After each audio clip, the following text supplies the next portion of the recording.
Hello, everyone, and welcome to another episode of the Business Growth Show, where we talk about all components of business and how to utilize them for exponential growth. My name is Athin Cassiotis. I'm a business strategist where I help business owners grow and scale to create wealth and freedom. And today, I have an awesome guest. He's a public figure, media brand authority expert, TV host, MC, presentation coach, media coach, host of NSA Behind the Stage, and the CEO of Rock the Stage Media. And he helps you to hone your media skills to stand out from the crowd and be the go-to expert in your field. Welcome, Rich Trigger Bontrager, and thank you for being on my show. Athin, thanks for having me on. This is great. Australia meets Washington, D.C. Wonderful way to spend time. Definitely, mate. I'm sure it's going to be an amazing show from all over the seas and what we're bringing to magic here for everyone watching and listening today. So you're a very successful entrepreneur. So for those people who don't know who you are, please introduce yourself by telling us about you and your journey. Yeah, thank you. I've been a professional broadcaster, TV media host for over 30 years. I started off on radio. And the interesting part of my story is I have overcome a lifelong stutter to get in the media, professional media. I was told I would never happen. Even my college professor, my family and friends says, that's a great dream. We would love to have you do it. You have a great voice. It's never going to happen. And I've learned tips and tricks and ways to get around the stutter. And now I've had a very enjoyable career of over 30 years behind the microphone, behind the camera. Now I spend my career helping other people learn how to do what I do. We've all jumped on Zoom. We all have a media-centric life now. So I coach and equip people, like you said during the introduction, to shine on camera and stage. These media skills are now a part of business. It's a part of life. It's an everyday occurrence, but you don't have 30 years experience. I do. So I'm leveraging my stuff to help others shine brighter. And I love doing this type of stuff every day. There's nothing better than being on a camera, being on a call, helping other people shine.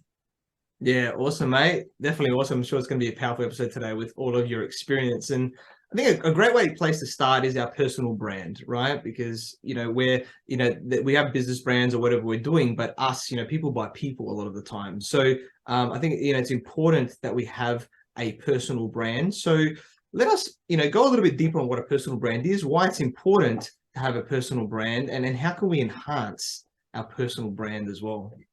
So the personal brand is not the colors on your website. A lot of people start that. They all start thinking about what's my brand, what's my image, what's my logo, what's my coffee mug going to look like? Okay, that's a product of your brand. And most people have spent time thinking only about that brand image. It's important to have that, but it's more important now more than ever that you become the brand image, the brand ambassador. You are the authority. You are the genius of the book you wrote. You are the genius of the podcast. You are the genius of the company. And now we need to elevate you at that level where people know and recognize you as that go-to authority.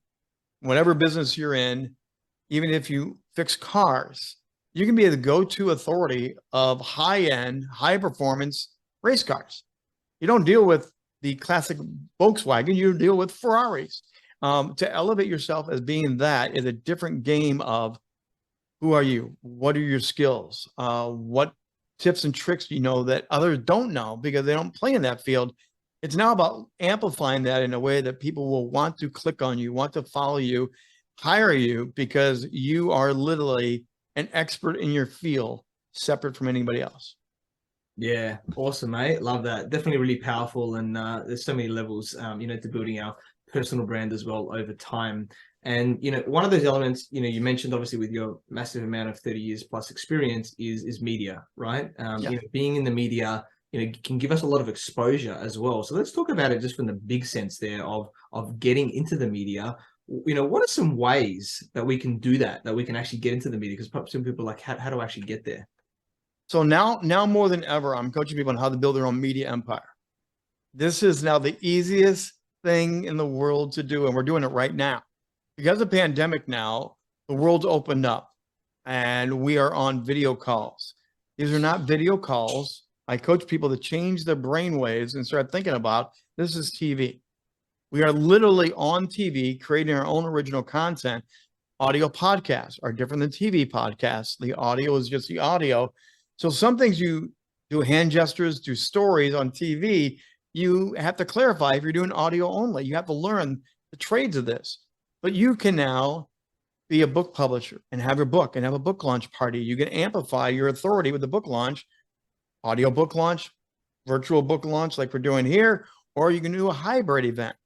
You need to start learning how to leverage these media skills. You don't need the BBC anymore. You don't need ABC or whatever network that it was thousands upon thousands of dollars.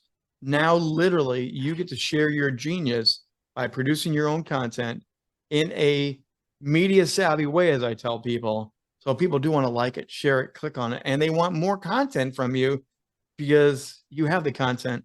You just haven't produced it yet. Yeah, I love that. So powerful to reframe that in the way of people's minds and then putting it out there. I love that element there. And, you know, people will say, oh, that's great for you to say, Rich, you've got all this experience and things like that. But, you know, public speaking is, you know, that's tough for me. You know, it is one of the biggest learnt fears, right, in the world. Yes. People, you know, don't want to make mistakes or things like that. So what advice can you give people that, you know, I'm not worried about getting myself on camera in, you know, virtual, in person, whatever it is, how they can, I guess, shake that fear and become, you know, better public speakers? Public speaking is something I fought with wrestling because of my stutter for many years. So I know that fear. The number one fear in the world is public speaking. Now we've added a camera. So the fear has gone up a little bit. So the number one thing is you have to slow down your brain and your mouth, and you need to come up with a way to balance the two out. That was my biggest issue with my stutter when I was a child. I had so much information I wanted to get out so fast to everybody. My mouth could not keep up with the speed of my brain. So you need to figure out what your rhythm, what your pace, what's your level of output, and how you can balance this out. Because you probably have great content, you have great information, but you don't know how to get it to come out in a way that will assemble, that will fall in people's ears right. So there's storytelling techniques. I can coach you on storytelling techniques to help you illustrate that wonderful point that you want to bring home to everybody. That's the power of public speaking.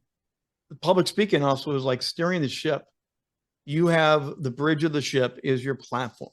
Whatever your platform is, whatever your stage is, public speaking allows you to steer the ship of your company, steer the ship for product sales, for amplification. So learning these skills as a public speaker of how to tell a great story, how to look people in the eye through the camera lens now and make it feel like you're having an intimate conversation. There's so much now that goes into public speaking. It's not just having a good voice, and it's not just having a message. It's got entertainment, it's got story, it's got adventure, it's got call to action. There's all these elements that calls into being a great public speaker, and it's all part of this new media world we live in. Yeah, I love that. And you know, one key point that you touched on there was about the delivery. And I think it's important just to highlight this now because, you know, people can feel the energy, right, when you speak. And depending if you're more of a left brain, right brain person, let's say the left brain person, there might be a little bit more, you know, this is what I want to do. And it's a little bit not as engaging, right? Let's call it. And the right brainer might be a bit all over the place as well. So, just what tips, you know, can you add to this? Because I think it's important on, you know, not necessarily what we say, but how we say it is important there to make sure that people are taking in the information and are going along the journey with us as well. That's critical. So when I speak in front of a group that's more data driven, they want the numbers, they want the pie charts, they want to have a PowerPoint that's going to nauseate me, but make them feel good. You have to tell a story. You have to learn to tell a story that illustrates the data you're sharing. Data without itself is just data for the mind. If some people get hungry and they love it and they chew it all up and everything else, the average person wants to know the data, but they want to know the outcome. They want to know the feel, the impact. How did buying that gadget that you told me is going to save me 50% of work time, how's it going to make me feel, and how's it going to change my work environment? You need to bridge the gap between the data and the story and the experience, and that's where it all comes together. Data by itself, people will turn off. We know that. So you need to learn this other part of the craft, and vice versa. A story by itself. I was just on a meetup group. I'm doing a live meetup group every month. We're doing an open mic. I'm coaching them on the fact of just doing a story over and over again without a lesson, without something to illustrate, without something to extrapolate from the story as a teaching moment. You're wasting your breath giving a story. So it goes on both sides now. You need to use a story to amplify the numbers, but the numbers by themselves are worthless without a good story to support it. Yeah, love those extra points. Really powerful. Completely agree with that. And I know you're all about rocking the stage, and we could do this by speaking in person or virtually or hybrid now, like you mentioned earlier. Which is a powerful way. So just highlight the differences to people and what we need to be aware of, because there can be very different elements when we're speaking in these different mediums. So the first one is, again, because this is television, you need to think about what's happening here in the box. And most people think it's very limiting. I think it's very powerful if you learn how to leverage it. So on the big stage, we are told in classic live keynotes, you want to go big, you want to amplify, you want to overexpress, be very dramatic, because the people in the back want to see you as much as the people in the front. So on the big stage, the live in-person stage, we're doing a lot of this and a lot of this, and we're shouting over here and talking over there, and we're moving a lot back and forth. You can't do that here on the virtual stage or on the TV stage. So I coach this thing called chicken wings. You literally put up your arms. Come on, Athin, play along with me. Come on. All the people are going to see him do it. And now you tuck in your arms like a chicken, and you learn to do your hand gestures, side to side, front, back. Now, you don't want to go flush to the camera because you're going to smack the person on the other side. So there is a distance you need to learn with the camera. But you can still express and talk and animate, but you can't do what you used to do. That's a big one. Another one is many speakers that I called me early on during pandemic said, this Zoom stuff, this virtual stuff is boring. I don't feel the energy. I don't feel the crowd. I just feel like I'm talking to a wall because I'm alone in my apartment. So I coach people to stand up. When you're giving a keynote and presentation, you stand up. And every one of the people I coached that way literally said, what changed? Why do I feel different? What just happened? And all I did was put their brain back on stage because they stood up. They naturally went back to performance mode. It's such an easy thing, but so many of us are not going into performance mode. We're trying to be a talk show host, and we're trying to be very stoic and serious. When you want to engage and impact people, stand up, have that freedom. This is your stage. This is literally your stage. It doesn't matter if you're in your office, in your apartment, wherever you're at. This is your new stage. And by fully using your body language, which 70% of what we communicate is nonverbal. So you need to get up, express yourself, to have the fullest engagement through this amazing lens. Yeah, I love that. Completely agree with that. And, I have a standing desk at home for that reason as well. So when I'm delivering something, powerfully, then I'm always standing because, you can feel the energy more, even if you haven't spoken on stage before. There's definitely a difference, to do that when you're delivering something important. So I completely agree with there. I think another point, I've got a bit of a setup. I'm sure yours is a lot better than mine with what you do, of how you set up your space, right? As well at home, with your lighting and other sort of technological elements to, maybe could even be a flip chart or something, that you can put into it. So what tips can you give people about, the importance around that and what things they could, put into their space as well? So keep it simple. Too many people bought too many gadgets too fast. When pandemic first hit, everyone bought every light, every mic, every switchboard, sound effect board, and they got them home and they said, great, I got all the toys. I have no idea what to do with these. And many of them literally put them back in the closet, and they went back to talking to the laptop, even without a microphone. They just said, I just give up. The fact is, a good lights do make a difference. Put your light stands. If you have light streets, put one at 10 o'clock, one at 2 o'clock. It's old theater, so the light goes across through you to give you a good full face. Use a ring light if you want, so the ring light's right in front of you, and again, the full face. Now, the thing is, audio is really more important than video even. People will watch a bad video, but if you have great audio, they'll keep tuned in because they want to hear the information. And the studies are showing more and more people are streaming content like this, but more and more of them are just listening than watching. Don't stop videotaping, please don't stop. But that's the reality of some of this right now. So you have to learn how to use the tools. I mean, a great microphone does make a difference.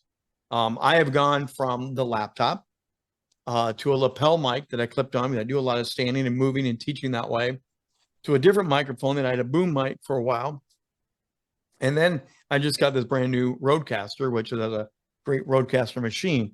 So I advise people to scale it and grow it going up, but don't go all in expecting you're going to know it. I coach people. My direction is I'm going to coach you first. You are the centerpiece of everything. You are the most important tool that you could ever invest in. So learn the teaching skills, the public speaking, use the body gestures, use all the things about you being the center of the media. And then the other gadgets you add in. It's like adding salt to your French fries. You're adding some extra flavor and other pop, but you are always got to be the main tool. That's the most important thing. Yeah, love it. Awesome, mate. And let's talk a little bit more about in-person events now, because, I think it's different, right? Not only because, like, we talked about what's in our space, because we've got a screen here, right? Yep. With us, whether it's a virtual background, whether it's actually what's going on, right? In there, what's around you want to show. But then in an in-person event, when you're speaking, there's other things that, can be around you that could enhance your personal brand or enhance, the message that you're doing. So what tips can you give us about what we should be thinking about to maximize the delivery as well there? Whether in person or in hybrid, I'm going to touch on both here because this is your biggest billboard. You have a free billboard. People pay thousands upon thousands of dollars every month as you drive down the road and they see a billboard and it's selling, it's promoting, it's doing something. This is the billboard of your new business. So I encourage people to have a virtual backdrop to, if you're an author, put your book there, put your website there. If you're a car, again, going back to the car illustration, what type of cars do you work on? Put your website, put a Ferrari up there. You use this as a promotional tool because, again, 70% of what we receive is nonverbal communication. When people see me on screen here, they see a media studio, and I have several different backgrounds that I use. Immediately, they know triggers media.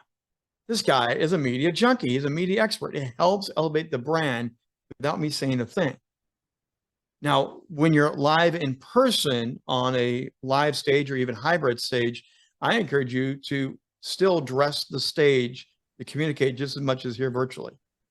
Again, I did a whole talk live on stage where I had different props. I had a treasure chest. I had a big sword. I had other adventure things. And I was doing this thing about storytelling, but my whole stage was set up to illustrate different images and memories of things of books you've read, movies you've experienced. And I started with reading a little bit of the Lord of the Rings to begin this, to take you into that adventure. That environment brought people into everything else that I was going to talk about the power of story, because they were in the story. There is so much more you can do with this for your brand. Again, going back to authors, create a library. And even if you're traveling, have some books on a stand, different books, put them up there on an awkward angle, put yours upright. If you are a car junkie, if there's a way to get a car or a mock-up car on stage with you, put the car behind you. People are going to love that you literally have brought them into that environment.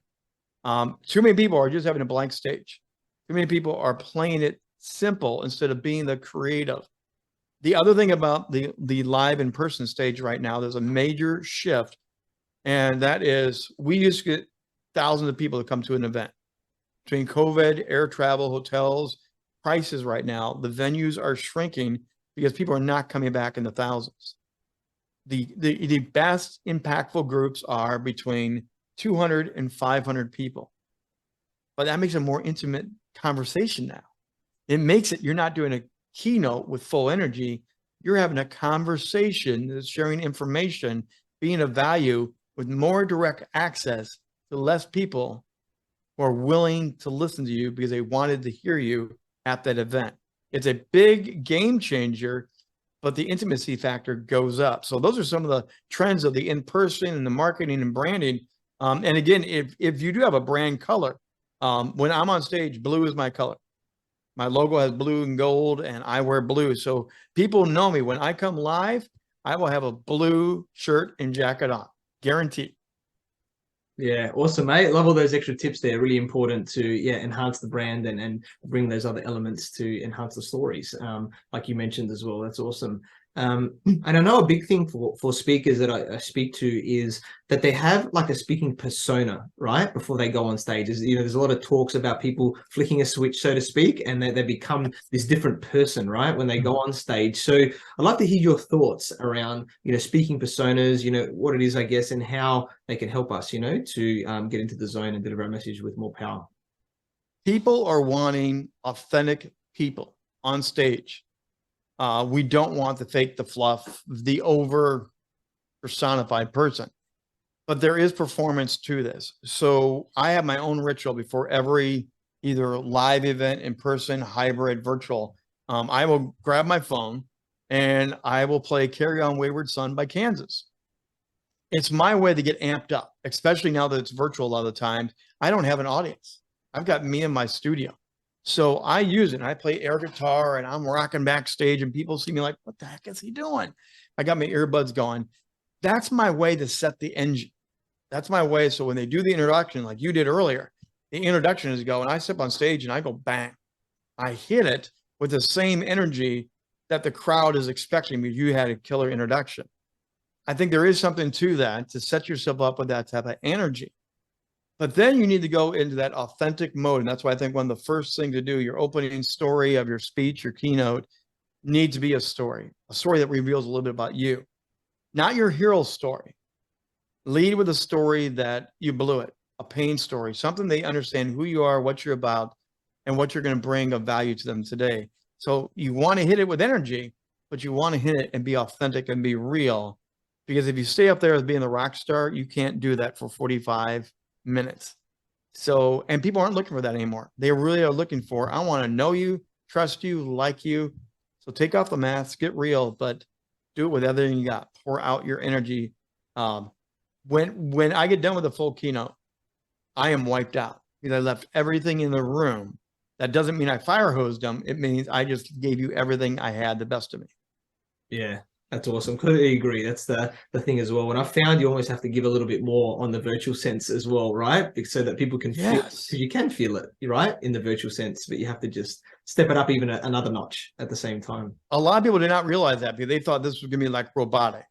And I coach people. I said, be prepared when you're done doing a virtual and you do a really good virtual, you are going to feel it because you are. I have a great imagination. Athin, I believe there's 1,000 people right now watching us right here in my studio. My mind believes that.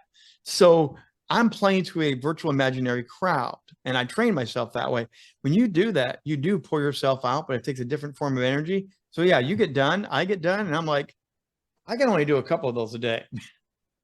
Yeah, definitely. I love the mindset elements here that you're putting through as well, Rich. There's a lot of gold here, everyone, about how Rich is thinking and how he, talks about his clients on how to think as well, because it's a powerful one to step into that mode as well there. And, a big one now is podcasts, right? Like we're on here now. I know you've got your own podcast as well as mine here, and they're becoming bigger and bigger, right? A lot more people are listening to them. That's what the stats are showing. Great way to share, knowledge and value and everything like that. So, not everyone, wants to be a podcast host, so to speak, but, it is a great medium, but being interviewed on a podcast is for everybody, right? I think everybody needs to be on them. So, but some people may not be the best interviewee on a podcast, especially when they're getting started. They're like, oh, maybe there's a fear, there's all these other things. So share with us, for the people out there that are a little bit scared to get on podcasts, or just people that have done it, but they want to get better. What tips can you give us to be a good interviewee on podcasts? So going back to the idea of being the brand authority, as we began this with, being interviewed on a podcast streaming show is the #1 way to amplify yourself as a brand authority. I have whole coaching systems just on being a great interviewee. There are professional tips that you see on TV and other shows, and they are professionally trained to hit home run after home run after home run. If you learn those skills, you will elevate your game and people will want you on more podcasts. Your credibility will go up. Your books will sell faster and you'll have that go-to authority. So a couple of really easy things here is some of what we've touched on before, but one of my biggest pet peeves, let me start with the biggest one, is you come to the end of the interview, they've done a great interview and the host is wrapping up. Thanks for joining us. It was great to have you with us. What's your show school links? You can tell them what the links are. Thank you, Dr. Bob, for being with us here tonight. And they begin to segue to their information to close the whole show out. Dr. Bob, for some reason, has to come on one more time and say, that was great. Thanks for having me. And it blows the ending. I coach people when they ask you the social links and they're wind down, all you have to do is smile from that on and point out. Just smile. Unless they ask you to say one final word, smile. Because they're wrapping it up and they're going to put a nice bow on it. They're going to elevate you one more time, amplify you out. You just need to smile because you've done your bit. When you talk over the host, it has an awkward crash to the end of a great event. And honestly, it irritates the host. They're trying to do you a service, but you're blowing it for them. That's a big one. Learning how to talk in sound bites without having it be a sound bite. Learning how to storytell, but you have certain sound bites that will always pop out of your mouth. People are looking for that short micro content. So to be on great interviews, another way to stand out for the crowd is know your sound bites, but know that you wove them into a natural story, and somehow miraculously that super sound bite just happily popped out of you. When people ask me about what do I think about the virtual stage as a here the stage to stay or not, I always go into a little story and somewhere it drops in. The virtual stage is ever expanding. That sound bite has been grabbed over and over and over again, but you have to make it feel natural. And then really the other one is you need to engage with the host. They're driving the bus, not you. The only exception is sometimes the host doesn't know where they're going to go.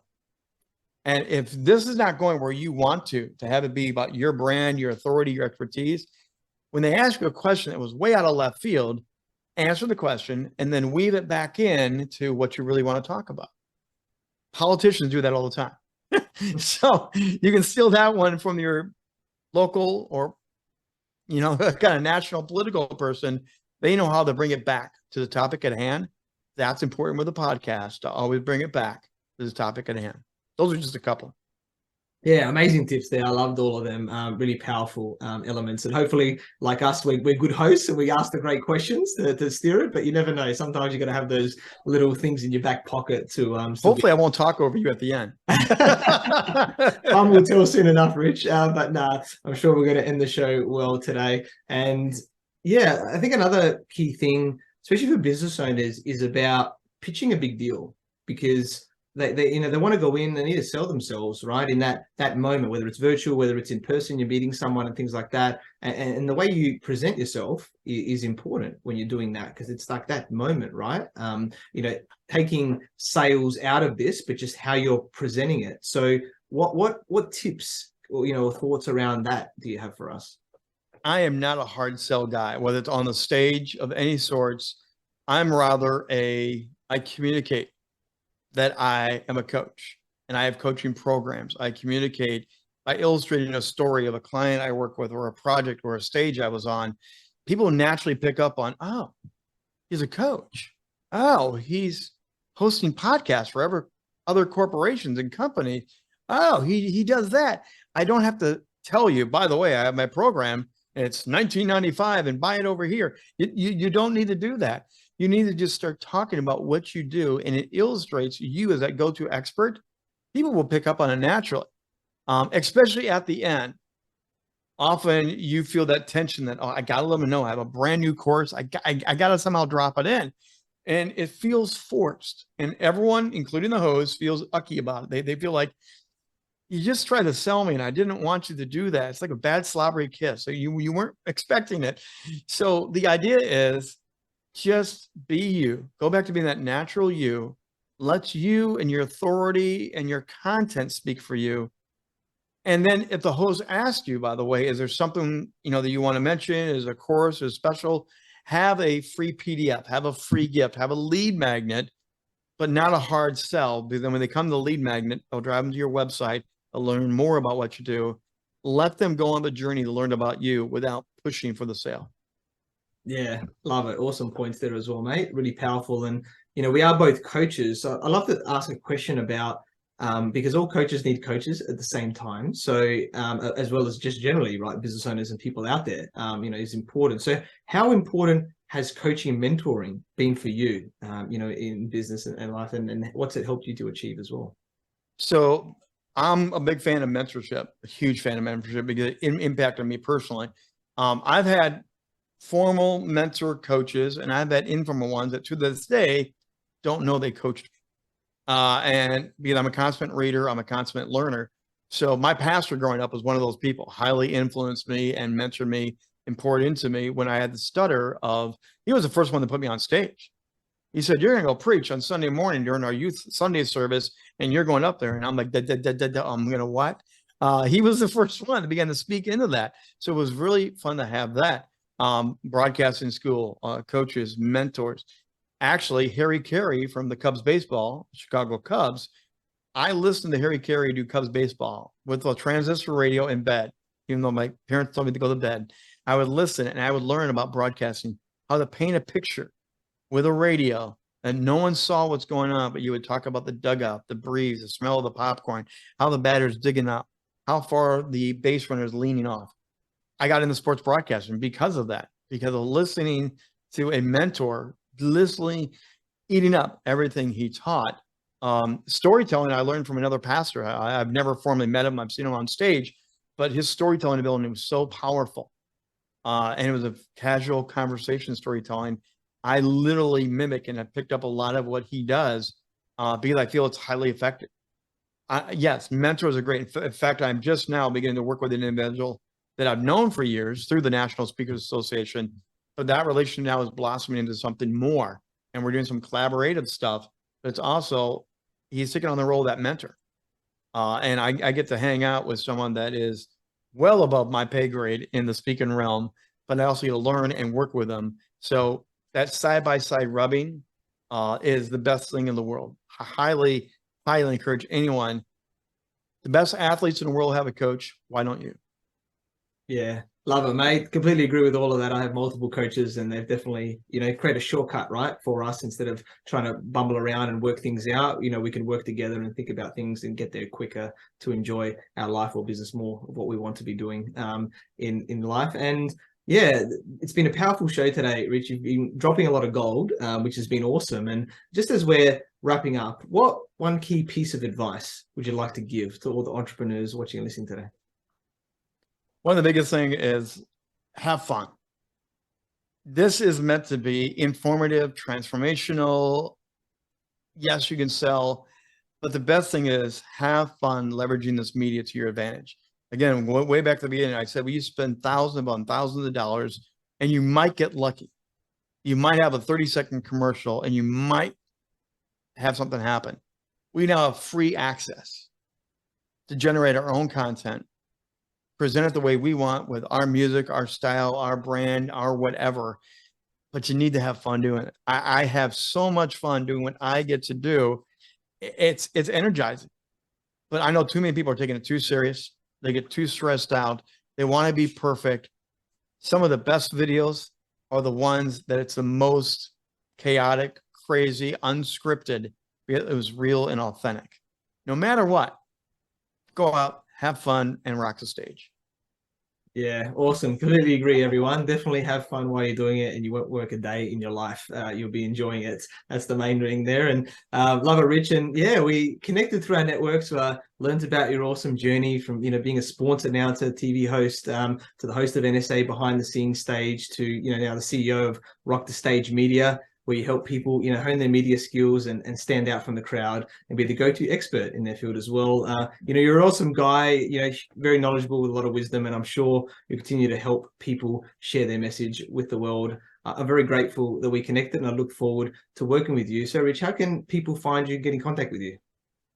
That's where they contact me is rich@richbontrager.net. That goes directly to me. I still take all my own email. I'm very passionate. That's one of my values. I want to know what's coming in and who I'm in touch with and what I can do for people. I'm a servant at heart. That's the number one way to do it. And you can go to rockthestagemedia.com, learn more about the overall company, how we serve, how we coach, the services we offer, like book launch parties, and just go there and ask any questions. Happy to back you up and serve you and help you.